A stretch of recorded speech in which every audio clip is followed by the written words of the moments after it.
Imana ishimwe.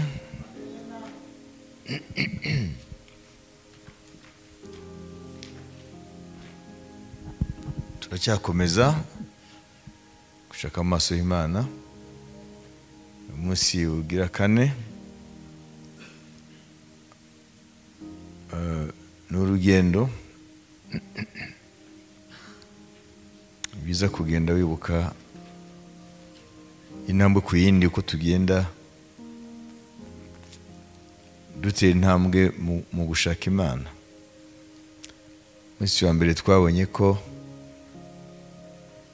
umuntu ashobora kuba ari mu bibazo ariko niyo umutuma ashaka Imana. Twabonye urugero rw'Abaheburayo. Mose yagiye kubabwira inkuru nziza ko bari butabarwe, ko Imana ije kubavana mu bucakara, ariko ntabwo bamwumvise, kuko Bibiliya ngo imitima we yari yuzuyemo angoisse, agahinda, umubabaro ukabije. Umva rero, umubabaro ukabije ushobora kukuziba amatwi, ntiwumve n'inama nziza z'ushobora kuza kukuha inama za kuvana mu bibazo. Ese bariya iyo generation ya Mose ntabwo bari bazi amateka yabo? Ntabwo bari bazi iby'Imana yavuganye n'abasekuruza babo? Ariko urumva, donc ils ne croyaient plus aux promesses. Ntabwo bari bakizera amasezerano.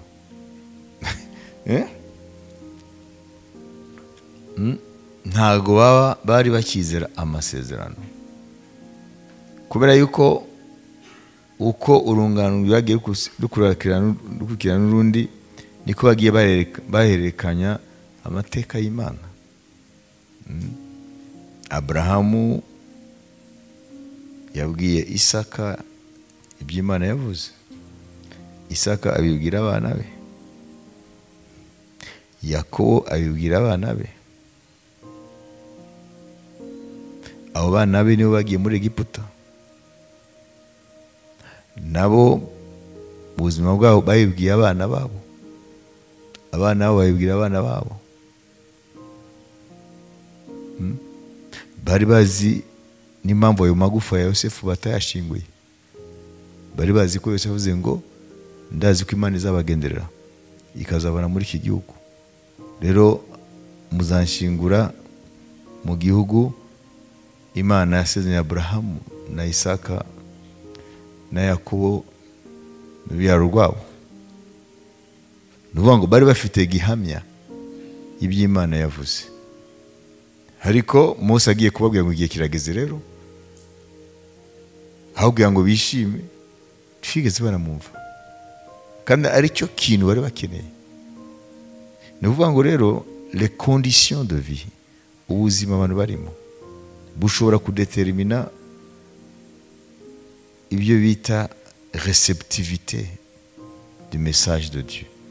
Uko umuntu ubuzima arimo bishobora kumubera cyangwa un élément déterminant, bishobora kuba ariyo byatuma wumva cyangwa utumva nabyo. Tutirangije abadayimoni nabo ko bashobora gufunga imitima y'abantu. Ariko Bibiliya hariya ku Baheburayo yatubwiye ngo babujijwe kumva Mose inkuru nziza bazaniye amaze kubonana n'Imana kubera agahinda. Ngo imitima yari yuzuye angoisse, yari yuzuye umubabaro ukabije, agahinda ngo gatewe n'umubabaro, uburetwa barimo. Murabona Bibiliya iravuga ngo Mana ndagusabye ntuzame ubutunzi bwinshi cyangwa ungire umukene, ngo ubutunzi bwinshi kugira ngo sinzavuge ngo Uwiteka ninde. Uvuga ngo hari danger. Kandi ntuzangire umukene sinzatukishe izina ryawe. Mu byo bintu mwumva iki? fata umuntu umwe tubitekerezeho. Kuko benshi turashaka ubutunzi. Ubutunzi ntabwo ari icyaha, ariko wumve ikija mu Imana rivuga ngo Mana ndagusaba ibintu bibiri. Amen. Ntuza mu butunzi bwinshi sinzagera uvuga ngo Uwiteka ninde. Ntuzampe kuba umukene ngo ntukishe izina ryawe. Fata umunota ubitekerezeho, kuko ibi rivuga gutyo.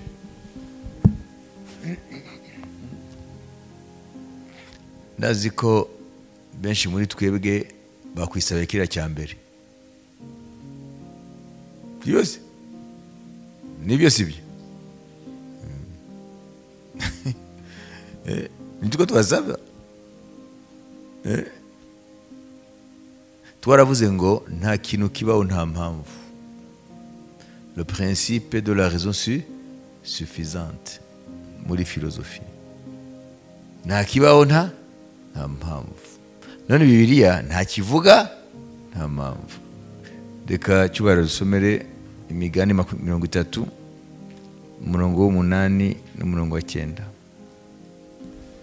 Nkuraho ibitagira umumaro n'ibinyoma bimbe kure, ntumubukene cyangwa ubukire, ahubwo ungaburira ibyo kurya binkwiriye, kugira ngo nahaga nkaguhakana ni Uwiteka n'iki, cyangwa nkaba umukene nkiba nkagayisha izina ry'Imana yanjye. Amen. Amen. Nago mumva none se aya magambo ya Agur. Imigani myinshi ni ya Salomo ariko si yose. Zaburi nyinshi za Dawidi ariko si zose. Amen. Iyi ni umuntu witwa Agur, cyangwa yabana nimbare ya Agur simbizi. Baramuvuga mu itangira Agur. None mvuga ngo n'Umwuka Wera ngo Mana ntume ubutunzi bwinshi sinzave mpaga nkavuga ngo Imana niki. Ntuzangire n'umukene nkazava niba ngatukisha izina ry'Imana yanjye. Aho rero niho abantu b'Imana bakwiye kwibaza kubera iki Umwuka Wera yavuze ibi. Murabona Abayeburayo bari barakubititse. Abanyegiputa babahinduye ipunda, yabahinduye indogobe, babahinduye ibikoresho. Espérance de vie yabo, life expectancy kagwa hasi. Je pense qu'à 30 ans umuntu yaramaze kuba sage kubera imirimo y'agahato. Imigi myinshi yo muri Egiputa icyo gihe, imigi myinshi yubatswe n'abo bacakara b'Abaheburayo. Mutagira ikosa ryo kuvuga ko za piramide ari bakoresha kuzubaka. Oya, bari bahari, zari zihari batanahagera. Piramide ntabwo ari bazubatse. Piramide zifite imyaka 2000 mbere ya Yesu, 3000. Abaheburayo barabata kuko Aburahamu yabayeho imyaka 2000 mbere ya Yesu, kandi bakomoka kuri Aburahamu. Ahubwo Bibiliya ikivuga iravuga ngo barakoreshejwe kubumba amatafari yo kubaka imigi ya Farawo. Muri iyo migi hari umugi wa Ramses, kandi Ramses yari umumba Farawo. Narabwiye ko tugiye muri Egiputa twarabonye umurambo wa Ramses avuga hano, Ramses II. Bamwita Ramses II le grand bâtisseur kuko yubatse imigi myinshi n'amapiramide menshi. Amen. Impamvu mvuze ibi gutyo nuko abakobanyi peut-être bitwa abahistorien akaba atazi Imana, akaba abantu barwanya Imana, bashobora kugufatiraho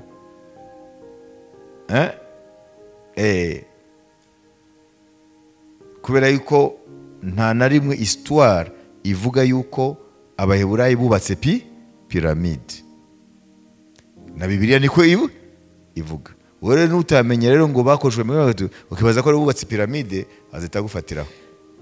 None se barokore mu murabaswa? Non, l'histoire ne dit pas que les Hébreux ont construit les pyramides. Non. Ahubwo bakoreshaga ayandi mahanga batsinze. Ishyanga ritsinze irindi ritari riba munsi y'igitugu. Wayibise? Amen. Kuko gihe nta droit international iri hari ngo irarengera igihugu. Yari la raison du plus fort, la loi du talion. Ukurusha imbaraga aguhindura umuca akakunyaga ibyawe, akunyaga n'abagore bawe. Kuko icyo gihe abantu bagira abagore benshi, akakunyaga ibintu byose bikaba ibye. Rero ibyo tubizirikane. Ntabwo bigeze bubaka piramide, kuko piramide zabayeho bataragera. Amen. Bibabwiye kubera yuko hari umuntu yigeze kuataka Bible avuga ngo Bible ngo iravuga ngo Heburayo ngo nibubatse zira piramide, ngo kandi twebwe historien turabizi ko l'histoire ivuga ko Abaheburayo bagiye nyuma zihari. Abakristo benshi rero ni muri abihugu biriya bitwa ko byateye imbere. Nuvuga ngo abatabizi rero Bibiliya aba aje sokle urufatiro ukwizera kwawo uraje ngo badute kuri Bibiliya. Hanyuma rero umwe muri abo navuganye nawe ndamubwira nti urabeshyira Bibiliya. Bibiliya nta nivuga ko Abaheburayo bubatse za piramide. Bivuga ko Abaheburayo bakoreshejwe kubumba amatafari yubatse imigi ya Farao. Ntabwo ari piramide. Donc toi alors il faut pas condamner ce que tu ne sais pas. Kwanza Bibiliya warayisomye. Wowe uravuga umuntu scientifique ajya kwataka mais la science ne se fonde pas sur les a priori. Ntabwo science yagara ku bintu ngo ndakeka. Baravuze. Ntabwo ari byo. Bantu usoma Bibiliya neza uyimenye anyu uyatake. Cyane nasanze abantu benshi bataka Bibiliya ntabwo bayizi. Amen. Haleluya. Urataka ikintu utazi. Scientifiquement ntabwo ari byo. Amen. Nimba théorie scientifique ushaka kuyataka zaniri théorie hanyuma igaragaza ko iri yari fausse. Amen. Nta benshi rero bataka Bibiliya ntabwo bayizi. Icyo nicyo nasanze. Ntabwo wamenya Bibiliya wowe ubure gupfukama imbere y'Imana. Bibiliya ivuga Imana yabwa icyubahiro. Amen. None tugaruke rero ku ubukire bwinshi n'ubukene bwinshi. Si ukuvuga ko umukire adashobora gukizwa, kwakira agakiza, kwinjira mu nzira y'agakiza, ariko Yesu yavuze ngo biraruhije. Bayise ntigeze avuga ngo ntibishoboka. Yaravuze ngo biraruhije ababyinshi kwinjira mu bwami, kuko ntabwo mwakorera Imana na mamo. Uvuga ngo ubutunzi ngo uzanezeza umwe usuzugure undi. Ntigeze avuga ngo biragoye ko abatunzi bakizwa cyangwa binjire mu by'agakiza. Biraruhije. Amen. Kubera ko kujera dependance n'Imana, kudependa n'Imana, ufite ibintu by'isi byose. Tuvuge Elon Musk uriya mu milliardaire w'umunyamerika, kugira ngo Yesu asimbure bwa butunzi bwe ni intambara ikomeye cyane, kubera inyoko muntu. L'homme est tombé très bas. Icyaha cyatumye umuntu agwa hasi. Fall iyo umuntu yabaye mbi mu buryo duhinduka ibiremwa binyama n'amaraso, tukagira rero propension cyangwa ibitworera no gusenga iyo tubona, aho gusenga itaboneka yabihanze. Wabyuze biragoye kugira ngo udepende n'Imana yonyine mu buzima bwawe ufite ibintu byose byo kwisi. Igihe cyose habaye ikibazo ubuzi ko ufite ubushobozi bwo kimura kandi umwana yarwaye ntabwo uzatekereza ngo umusengere. ati no, nimba bananiwe hano hari abandi. Uzasanga automatiquement ubutunzi bwasimbuye Imana. Iyo niyo danger rero ubutunzi. Ubukene nabwo, Imana ishimwe, ubukene nabwo bufite ikibazo. Mu bisanzwe urumva ko none wowe ntafite ibintu biraho ngo bisimbura Imana, kuko ubukene ntabwo yabusenga. Ariko rero biramugora nawe kugira ngo abe mu buzima bw'Imana Imana icyubahiro, kubera yuko il est privé de tout. Arashaka iki? Ntacyo. Apana kurarikira. Arashaka icyo kurya? Ntacyo. Arashaka iminerivare y'abana? Ntayo. Arashaka amafaranga yo kwishyura inzu nimba adafite inzu ye? Ntabyo. Nimba afite niye amabati akaguruka, agashaka kuyasimbuza, wapi? Abana bakamukanurira. Wayuzi?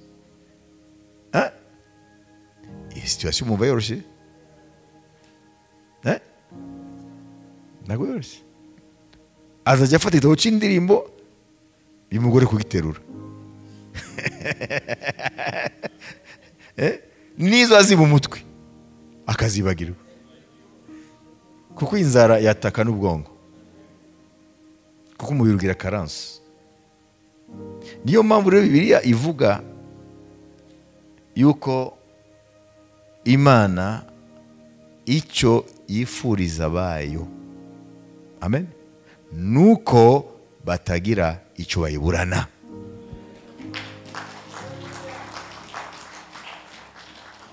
Wabyumvise? Icyo Imana ikwifuriza nuko utagira icyo uyiburana. Nguwo muti rero, ibyo byandike.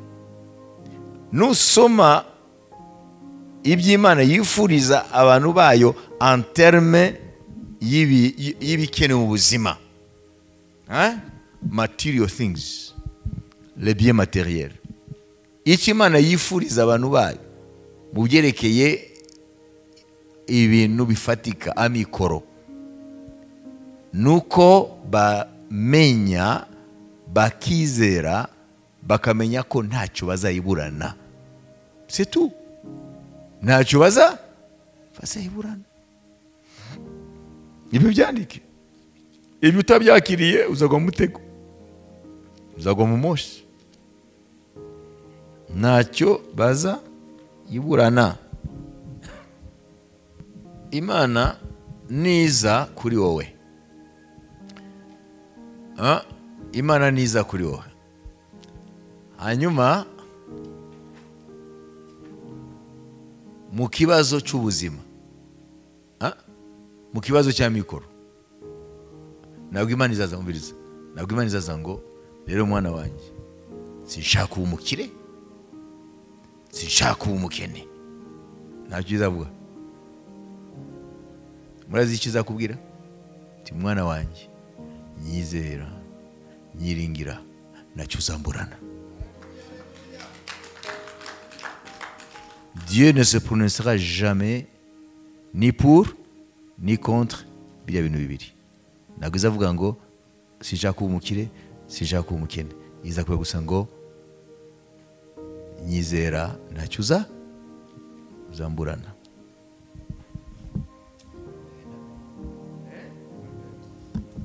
Kandi nushaka gukomeza kwibaza byinshi, uzaba ushaka akamunani. Tuyisoma muri Zaburi ya 34:10. Mwumviriza, kuko amagambo yose utanga ibyanditswe byera. Les lionceaux éprouvent la disette. Mukurikire. Amen. Tuere kuri 9. Zaburi 34:9. Craignez l'Éternel, vous ses saints, car rien ne manque à ceux qui le craignent. Les lionceaux éprouvent la disette et la faim, mais ceux qui cherchent l'Éternel ne sont privés d'aucun bien. Mwubahe Uwiteka mwabera bemwe, kuko abamwubaha batagira icyo bakena. Imigunzu y'intare ibasha gukena no gusonza, ariko abashaka Uwiteka ntibazagira icyiza bakena. Amen. Amen. Amashimeje ku mwami Yesu Kristo. Haleluya. Mwumvise igisubizo cy'Imana? Kuri aya magambo twasomye mu migani, icyo Imana igusubiza ni icyo. Turabyizera ntitubyizera? Kuko Imana irazi icyo yavuze. Amen. Ngo abubaha Uwiteka mwe, abera bayo. Haleluya. Abera bayo. Ngo abera bayo nimwubahe, nimutinye Uwiteka, ngo kuko nta na kimwe bene abo bubaha Uwiteka bakena. Amen. Ngo imigunzu yagira gute? Ibasha gusonza. Amen. Ngo ariko abashaka Uwiteka ntibazagira icyiza bakena. Ubaka kuri ayo magambo. Wowe muri uyu mwanya ufite ibintu runaka ukene mu buzima, ubaka kuri ayo magambo, ahubwo Imana yaguhaye igisubizo. Uyu mwanya muri iki cyiciro, fata aya magambo ugende uyasengereho. Ubwire Imana ati Imana waravuze, ariko ukwiye kuba mu bayubaha, kandi ukwiye kuba mu bera bayo. Mwabizi?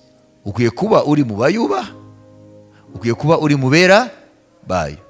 Fata rero iyi Zaburi ya 34 umurongo wa 9 na 10, ugende ufate iminota 5 ubisengereho, uyibwire ibyo ukennye. Irabizi ariko irashaka ko uyibwira. Imana ishimwe. Aha ni amagambo y'Imana, ashobora kwizerwa kandi Imana igakora. Haleluya. Amen. Hanyuma uraza kumbaza ngo ariko se ntiyaba yavuze ibintu umuntu akeneye mu mwuka? Oya, iby'umwuka birahandi.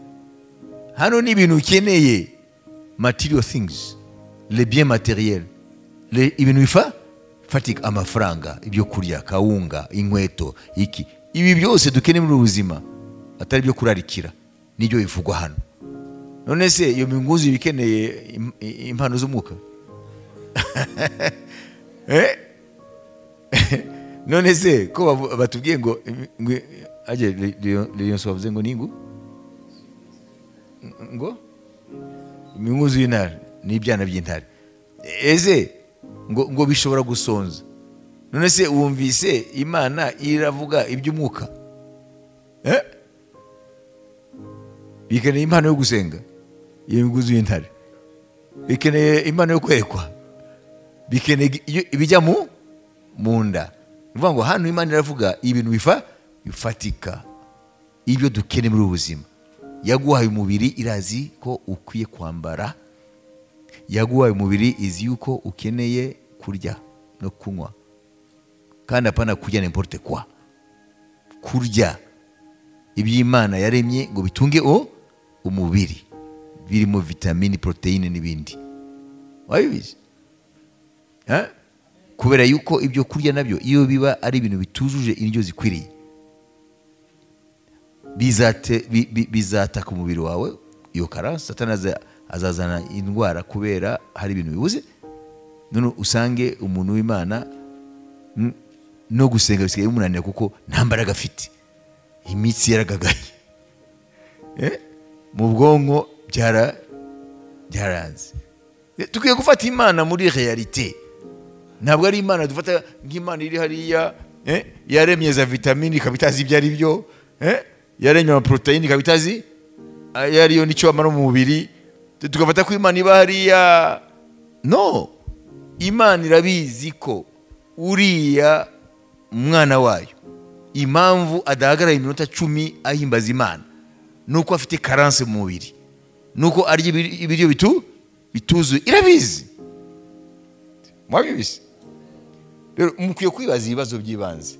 Ntabwo ibi byaremewe abantu bamwe. Paul avuga iki? Ngo Imana ibyo yaremye byose ngo no kugira ngo tubifate dushima. Amen. Dushima ariko tubifate dushima ngo byose yaremeye abayo kugira ngo babifate bashima. Ahubwo naze kuvuga ngo nimufate ukundi, dore ko bivuga ngo Dieu a créé toutes ces bonnes choses afin que nous en jouissions, kugira ngo tubyinjo ariko apana ibyaha. Amen. Nimba Imana yaremeye ko mbere Imana nago yemeye ko abantu bajya inyama mbere yuko icyaha kiza, ntago kada ujya kwiki cyakoze icyaha imeze gute.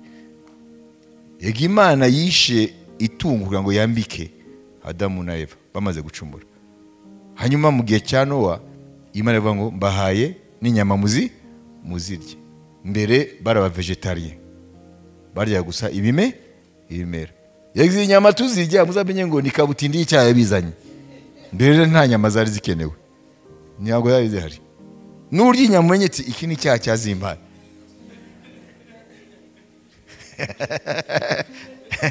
Ni icyaha cyaziguhesheje. Ni ikibazo gikomeye cyane. Icyaha kiguhesha ibyiza se? Oya, uzavuga ati iri tungo ryababaye kugira ngo mbirye byababaye, kandi nigiye umwana w'umuntu nyireba bayazana byatumye ribabara, kuko mbere ntago byari muri gahunda y'Imana ko babaga. Adamu na Eva mbere y'icyaha bari aba vegetarian, kuko byose byari mu bimera. Reka dufate umwanya wo gusenga. Nshaka kubabwira ko tukwiye kumenya mbere na mbere ijambo ry'Imana, kuko ntabwo uzasaba ibyo utazi. Imana ishimwe. Rero ukwiye kumenya ko muri gahunda y'Imana yatubwiye hariya ngo imigunzu y'intare ishobora gusonza, ariko abantu bayo, amen, nta cyiza bazakena. Ubyemere cyangwa ntubyemere, ariko Imana niko yabivuze. None so cyiza ni iki? Fata igikapu hariya gishiremo ikintu cyitwa icyiza. Icya mbere ni iki? Oya, ari igikapu hariya kirategereje ko ushiramo icyitwa icyiza. Icya mbere ni iki? Ibyo kurya. Ikindi ni iki? Ibyo kwambara. Ikindi ni iki? Ikindi ni iki? Umuntu wese agenda ashiramo icyo yita icyiza. Niko ijambo ry'Imana rivuga. Numara kuzuza igikapu mu izina rya Yesu, uhita ugishira ku mutwe ati data ndagushima.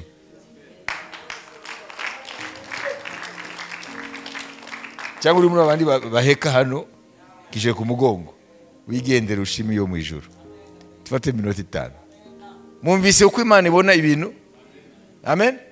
Nimba urakubitika ntabwo ari iyo igukubita, dekada. Amen. Nimba urakubitika n'ubuzima ntabwo ari Imana igukubita. Umvise ko wamukene ageraho agashinjima Imana ngo niyo imutera ibibazo? No, ntabwo ari Imana. Amen. Ntabwo ari Imana. Haleluya. Twabyumvise. Imana nta muntu ihohotera, nta muntu yicisha inzara, nta muntu igira umukene. No, kuko ijambo ry'Imana n'ukuri. Ahubwo tukwiye kureba rero icyo Imana ivuga kuri iyi situation, noneho ukabisengera, hanyuma Imana ikahita ikora ibyo yavuze. Amen. Haleluya. Nimba mfite ubukene bw'akarande n'ibiki byose, shakisha impamvu, ariko ntabwo ari Imana, kuko Imana imaze kuvuga ngo abayo ntacyo bazakena. Imana ishimwe. Wabyumvise? Mukiye kwiyambura rero ibitekerezo bitari byo ku Mana. Imaze kutubwira le danger des richesses. Ko mu butunzi tutitwaye neza dukijijwe byatuvana ku Mana. Tumaze kumva ko ubukene nabwo n'ubutindi ntabwo tukwiye kubwemera. Amen. Ahubwo tukwiye kuba turi abantu dufite ibikenewe kugira ngo dukiranukire Imana yacu. Dufite ibikenewe. Niyo mpamvu Yesu yavuze ngo mushake mbere na mbere ubwami bw'Imana ukiranuka kwayo, ibyo bindi Imana irazi ko mukeneye izabyongerera. Amen. Nimba ucuruza, curuza mu kuri, ntujye mu bintu byo kuriganya. Nimba ukorera umushahara, ukorere utajya gufata n'ibitari ibyawe, iby'akazi katakugeneye. Ube honnête, ube umuntu w'umwizerwa muri byo byose. Ibindi ukeneye byakunganira bya bindi udafite, Imana iravuga ngo izabikongeza. Wabise? Uko niko Imana ishaka ko tubaho. Haleluya. Birumvikana? Ibyo ukorera nimba bidahaza, Imana iguha isezerano. Amen. Ibyo bindi bikenewe kugira ngo bibe byuzuye, Imana izabitwongerera. Ntabwo Imana ivuga ngo tuba abanebwe. Ibyo ibizabura kubyo wowe ukorera, income yawe, ibyo winjiza, Imana nimba uri uwayo, uri mu nzira y'agakiza, izabikongerera. Irabizi percentage uze, kuko ntabwo tuyirusha imibare. Tufate iminota 5. Nimutinye kwegera intebe y'Imana y'ubuntu. Amen. Ntabwo turayimenya rega, yitwa Data wa twese. Data wa twese. Sasa papa rero mwiza yitwarika abana be. Satani yahinduye Imana igisimba, kandi ari we gisimba. Fata ibintu 5.